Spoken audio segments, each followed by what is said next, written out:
Salut tout le monde, j'espère que vous allez tous bien. Petite vidéo pour vous partager mes conseils, les erreurs à éviter durant une perte de poids, des erreurs que j'ai pu faire aussi. Je voulais les partager avec vous.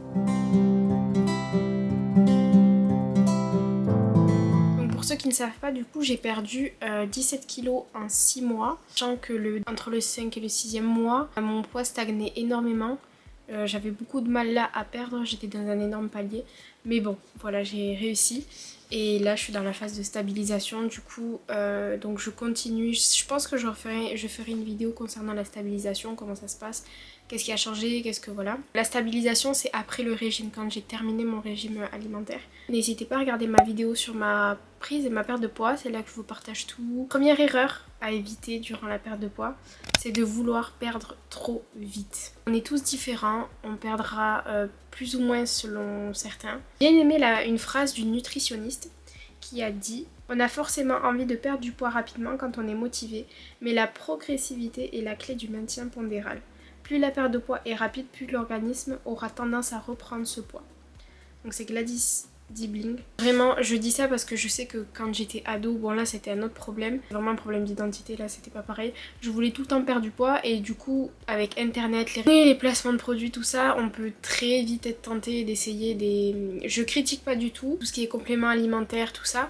J'en ai eu moi dans ma perte de poids, mais des compléments alimentaires à base de plantes et ça ne remplaçait pas un repas ou c'était juste quelque chose qui m'aidait à par exemple aller plus aux toilettes ou voilà. Même les trucs sur Instagram, là, les réels, tout ça. Je te montre comment perdre 5 kilos en une semaine. Enfin non, c'est impossible parce que après sinon tu peux avoir un effet yo-yo et c'est même dangereux pour la santé parce que voilà, c'est ton corps il va pas comprendre et ton corps a besoin de prendre le temps de comprendre que ben en fait voilà, le corps il doit s'habituer à manger moins en quantité, meilleur en termes d'aliments, tout ça. C'est sur vraiment le long terme que ça marchera. Plus tu perds du poids sur du long terme, plus tu ne prendras pas de poids sur le long terme entre guillemets, je sais pas si vous me comprenez, mais on veut tellement des résultats rapides et moi j'étais la première à le vouloir, mais non en fait ça marche pas comme ça. Faut avoir de la patience. Si tu dois perdre 10 kilos, 5 kilos, ça prendra le temps qu'il faudra. Moi ça a mis 6 mois, c'est énorme mais en fait vraiment petit à petit mon corps s'est habitué à manger comme je mangeais. Parce qu'en plus vu que ça a duré 6 mois en fait j'ai pris des habitudes. C'est-à-dire je suis habituée à manger de la salade le midi, mes légumes le soir, tout ça. Mon corps s'est habitué au final. Donc c'est plutôt positif parce que du coup, on n'aura pas cet effet yo-yo de direct se lâcher et de remanger parce que c'est vraiment des habitudes. Moi je me rappelle même plus comment je mangeais avant. La deuxième erreur à éviter, c'est de sauter les repas. Alors ça, moi j'étais la première à croire qu'en sautant des repas, de pas faire de petit-déj ou de pas manger midi ou de pas goûter ou de pas manger le soir, je perdais. C'est pas parce qu'on mange moins qu'on perdra plus. Parce que ton corps en fait, comme il a pas eu sa dose de nourriture, il va se sentir frustré. Et dès qu'il y aura de la nourriture, prochain repas, ton corps il va se lâcher, tu vas te lâcher. Je l'ai vraiment compris de prendre un petit déjeuner, un déjeuner, une collation et le dîner. C'est hyper important. Si tu n'as pas l'habitude de prendre un petit déjeuner, prends au minimum quelque chose. Une clémentine, un fruit, d'avoir une collation, oui, de le goûter. C'est important parce que du coup, surtout pendant la perte de poids, après ça va dépendre de chacun, de l'appétit de chacun, mais par exemple, moi je savais que si je ne goûtais pas, le soir j'avais trop faim. Et ça c'est dangereux parce que si t'as des chips chez toi, le moindre truc ça peut te faire craquer.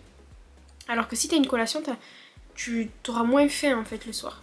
Troisième erreur à éviter, manger trop vite. Ça, mais ça a été mon combat.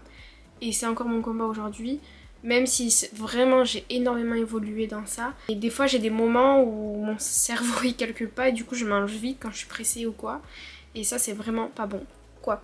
Parce que ton corps, ton cerveau a besoin de comprendre que là c'est l'heure de manger. Bien mâcher, bien mastiquer. Regarder son assiette quand on mange, quand on prend une bouchée.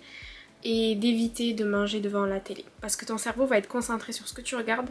Et pas... Parce que je sais pas si ça vous arrive, mais si vous mangez devant la télé ou vous prenez un paquet d'M&M's, mais ça y va, vous regardez. En fait, ça glisse tout seul parce que vous n'êtes pas concentré sur ça. Mon livre que ma diététicienne m'avait passé, il est écrit « Manger trop vite empêche de ressentir le sentiment de satiété et ne permet pas de conscientiser ce qui est avalé. Contrairement à la restriction et à la vitesse, le juste équilibre et le temps sont de vrais alliés dans une démarche de perte de poids. Je mange lentement en prenant le temps de mastiquer chaque bouchée, en posant mes couverts régulièrement et prendre ses repas en conscience permet d'être pleinement immergé dans ce moment vital qui est celui de manger. J'évite tout ce qui pourrait parasiter mon repas, les écrans et toute autre sollicitation externe. Je préfère une musique douce à la télévision et si j'ai besoin de compagnie, je privilégie celle d'un ami ou d'un collègue plutôt que de celle de mon téléphone. Je n'utilise pas le temps de mon repas pour faire mes tâches en retard ou mes courses, j'attends d'avoir fini de manger. L'erreur à éviter, c'est de faire ses courses le ventre vide. Il faut faire ses courses quand on a le ventre plein. Parce que là, on connaît, tu rentres dans le magasin, tu vois les M&M's, les Kit Kat, les Kinder Bueno, les ci, les ça. Ah ben vas-y, j'ai envie de manger ça, des sandwichs et tout. C'est là que tu craques et voilà. Alors que quand t'as pas faim, c'est pas pareil. C'est important de manger à des heures régulières aussi. Moi je sais qu'avec mon travail actuel, c'est très compliqué. Du coup, la 5e erreur à éviter, c'est de penser calories. De regarder tout le temps les calories, les ci, les ça. On a l'impression qu'en fait en regardant les calories on fait bien, mais ça ne veut pas tout dire en fait les calories. Parce qu'on sait il y a la catégorie matière grasse, fibres, tout ça, et ça c'est hyper important de le regarder en fait. Si tu veux t'amuser à regarder tout ce qui est calories, tout ça, ben regarde ça en fait. Les matières grasses, tout ça, le sel, c'est hyper important. Parce que par exemple on sait qu'une banane c'est quand même un fruit calorique, mais il contient de bonnes graisses comparé à une barre de céréales qui est peut-être moins calorique que la banane, mais qui est en termes de matière grasse, de sucre, de glucides, de sel, plus élevée. La banane, elle est naturelle et il y a de bons sucres, alors que la barre de céréales, elle est peut-être moins calorique, mais en termes de sucre, d'additifs, de trucs ajoutés, voilà. Donc les calories, ça ne veut pas trop dire. Les Nutri-Score A, B, C, D, E, ça ne veut pas tout dire non plus. Donc 6e erreur à éviter durant la perte de poids, c'est de supprimer les matières grasses. De se dire qu'il faut manger sans beurre, sans huile, rien. Non, c'est hyper important et ça je ne le savais pas. Notre corps en a besoin mais en petite quantité. Tout est dans la quantité. Donc c'est important de privilégier les bonnes graisses. Poisson gras, oméga 3, huile de colza, de lin, huile végétale, les oléagineux, surtout pendant la collation. Tout ce qui est amandes, noix, non salées. Voilà, c'est des bonnes graisses et ça c'est important, tout est dans la quantité. Moi je sais que j'avais le droit à 2 cuillères à soupe d'huile d'olive par jour. Dans mes cuissons, il me semble que c'était ça. Donc moi je le faisais pas tout le temps, sachant que j'ai ma matière grasse le matin, donc un petit peu de beurre. Mais en fait ça m'a pas empêché de perdre du poids. Pourtant je me disais c'est mieux de cuisiner sans. Non, c'est important. 7e erreur, éviter, c'est de ne pas boire assez. Ça aussi ça fait partie de mon combat. J'étais quelqu'un qui ne buvait jamais et pourtant c'est ultra important, mais je vous encourage à garder les bienfaits. Il faudrait boire entre 1,5 litre à 2 litres par jour. C'est vraiment hyper important durant votre perte de poids. C'est même quand on ne veut pas perdre du poids dans la vie de tous les jours, c'est hyper important. Le faire pipi, ça élimine des bactéries. Et ça, c'est hyper important et ça nettoie aussi au niveau du corps. Moi, ce que je faisais, ma petite astuce, c'est que si vous préférez avoir une gourde, moi j'aime les bouteilles, mais j'achète tout le temps les bouteilles. Porte le prix, les Volvic, les ci, les ça. Mais genre moi les cristallines ça me va très bien. Mais j'ai tout le temps une bouteille 1,5 litre avec moi et je la bois toute la journée. Il faut que je la termine au bout de la journée. Des fois j'arrive pas à les terminer parce que je suis vraiment pas habituée à boire de l'eau. Même si ça fait 6 mois quand même que je bois beaucoup. Comparé à avant, au moins 1 litre par jour et après augmenter petit à petit. Moi au début je sais que j'avais beaucoup de mal donc j'ai commencé avec les infusions à froid, ça j'en ai parlé dans ma première vidéo, en sucre. Aujourd'hui je suis habituée et je sais que quand j'ai des journées où je n'ai pas de bouteille d'eau et que je bois pas, je suis vraiment pas bien. Même pour la peau c'est hyper important, ça m'a grave fait du bien parce que je suis j'ai une peau quand même très acnéique et grasse, mais l'eau en fait ça m'a changé la vie, je sais pas comment l'expliquer, le fait de bien manger et de boire, ça m'a vachement aidé. 8e erreur à éviter, c'est de ne pas pratiquer le minimum de sport. Je dis bien le minimum parce qu'il y a des personnes qui ne peuvent pas faire de sport intense, que ce soit à la salle de sport ou en club ou voilà. Mais c'est hyper important de au moins marcher, de faire au moins 5000 pas par jour, de marcher 15 minutes au moins par jour, voire une demi-heure. Le minimum c'est vraiment ça, c'est de marcher. Les deux alliés dans la perte de poids, c'est vraiment le sport et l'alimentation. Quand on fait du sport, si vous faites du sport à la salle ou des trucs plutôt côté muscu, ben, vous prenez du poids, de la masse musculaire. Et c'est très bon, c'est mieux que de prendre de la graisse. On ne fait pas du tout de sport, vous allez perdre énormément de poids, mais en termes de muscles, ça va être compliqué. Deuxième erreur que j'ai faite aussi, surtout au début, mais je l'ai compris on va dire au bout de 5 mois. Je me suis un peu ouverte par rapport à ça, 4 mois et demi. Se priver totalement. Moi j'ai voulu en fait être très radicale envers moi-même, que vraiment c'était plus possible comment je mangeais. Si vous voulez en savoir plus, regardez ma vidéo. Mais moi c'était vraiment plus possible, du coup je me suis tellement énervée contre moi-même en fait, que je me suis privée. Privée totalement, ça peut créer vraiment des frustrations et je le vois quand même aujourd'hui. Phase de stabilisation, et pourtant même ma diététicienne me l'a dit. Elle me l'a dit, donc il y avait des avertissements, mais si jamais elle m'a dit si vous vraiment voulez vous faire plaisir, si vous voulez manger, faire un plus, un écart, faites-le.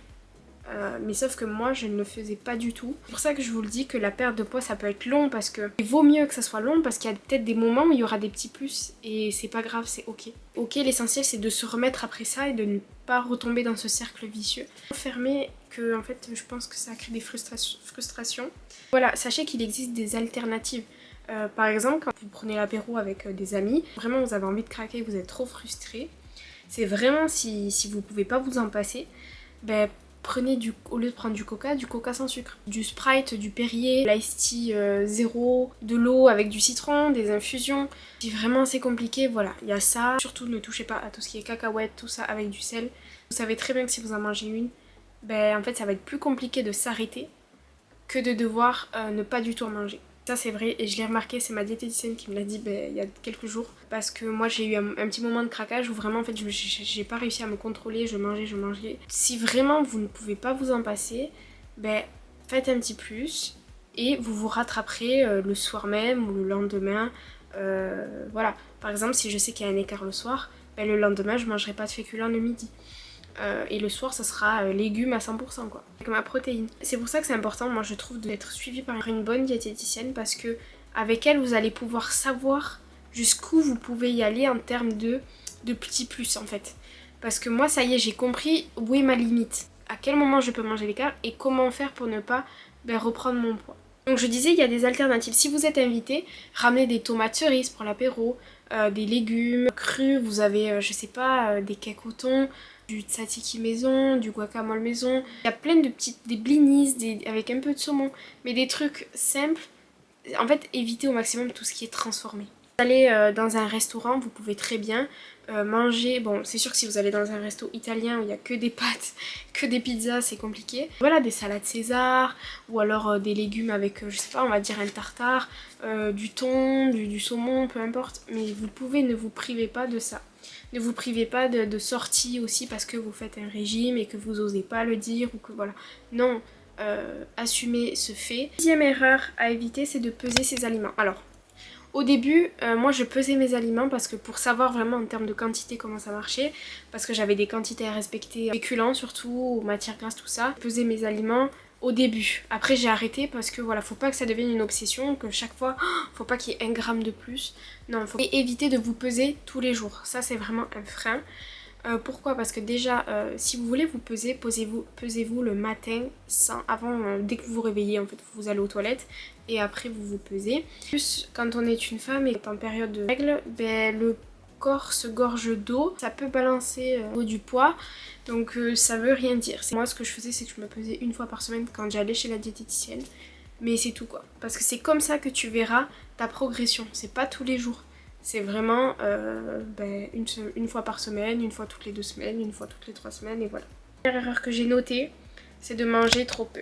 Hyper important de comprendre que tout ce qui est légumes, surtout légumes cuits, parce que légumes crus c'est gorgé d'eau très souvent, donc voilà, ça dépend de chacun. Moi je sais que je suis très vite ballonnée. Légumes cuits, vous pouvez en manger à volonté. Légumes crus, une assiette peut-être. Voilà, ça dépend de chacun. Si vous voulez vous en faire beaucoup, si vous voulez manger 3 bols de soupe, mangez-les. C'est important d'avoir une bonne quantité de protéines. Alors à l'apport calorique, moi j'avais le droit entre 100 et 200 grammes. Il vaut mieux manger plus de protéines et de légumes que de manger plus de féculents. Parce que féculents c'est ça qui... voilà. Mais c'est important d'en manger aussi, des féculents. Le matin, le midi, j'ai en petite quantité. Vous avez l'image d'une assiette. Il faut que la moitié de l'assiette soit de légumes, 1/4 de protéines et 1/4 de féculents. Après de manger un yaourt et un fruit. Moi franchement, mais vous verrez mes plats que je mangeais le midi, c'était copieux. Mais c'était bon, en fait je mangeais assez et après j'avais plus faim. Le soir c'est un peu plus compliqué, mais il faut vraiment se dire que le soir, ton corps n'élimine pas vraiment en fait, parce que tu es en repos. Donc c'est voilà, c'est là où ça stagne un peu, l'estomac il cherche un peu. Et voilà, ce sont les erreurs à éviter durant la perte de poids, les erreurs que j'ai pu faire, mais c'est pour ça que je les partage et c'est pour vous encourager. Ceux qui sont peut-être en perte de poids, bon courage. Regardez ma vidéo concernant les conseils et je vous dis à bientôt et à très vite pour une prochaine vidéo.